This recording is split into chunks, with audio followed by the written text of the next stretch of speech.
Hey everybody, thanks a lot for joining me here in the living room. It was just more convenient to shoot the video here today because I've got Belle over here who is just awake, but she's laying here quietly watching me.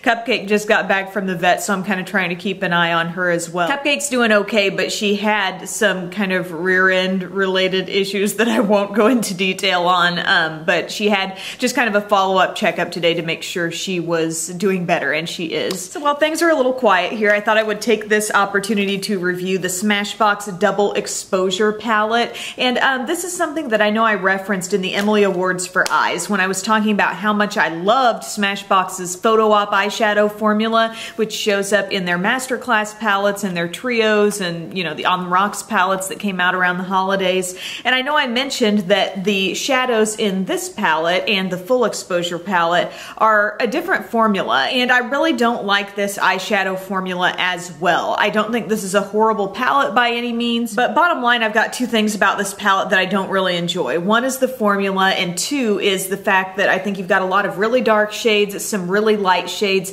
and not enough kind of middle ground mid-tone colors to help you out in the blending of these shadows. Now, I remember when the Full Exposure palette came out and I swatched that in at a Sephora or an Ulta, and I remember thinking, wow, these shadows seem so dry in comparison to the Photo Op formula that I knew and loved. And so I kind of assumed the Double Exposure was going to be a similar formula, but I was drawn in by the, I think, a little bit more diverse color selection that's in this one, as opposed to just being all brownish neutrals. There's kind of a burgundy tone in here, some plums, and so that just kind of took me over the edge to want to try this. And I think part of the different formula is meant to cater to this idea of wearing these wet or dry. They have a whole little diagram that they put in here showing you how they transform, and it tells you that, you know, the shimmery shades basically turn more metallic and the matte shades get deeper. It's kind of hard to interpret exactly what they would be like by looking at them on a sheet of paper here, but I think you can tell by the swatches.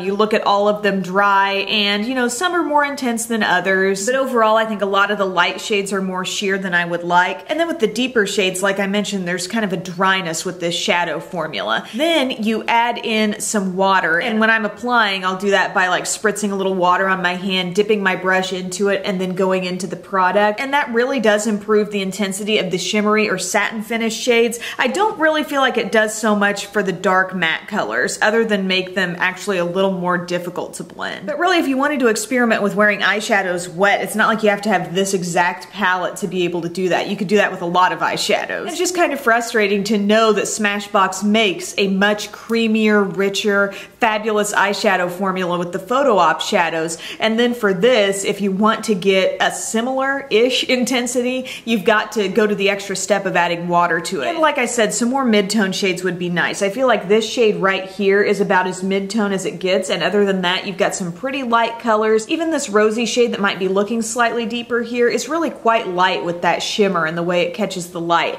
And then everything else in that bottom row is pretty darn dark. This palette does come with a double-ended brush. I kind of like the one end of the brush. It's sort of a short, fat, flat shadow brush, and I did use this for applying shadow all over my lid. The other end is kind of interesting. It's not really like a full blending type of angled brush, but it's definitely thicker than an angled liner brush, so I use this for some smudgy liner on the lower lash line. This palette also comes with a mini Full Exposure mascara, which I don't love. It's a really big brush.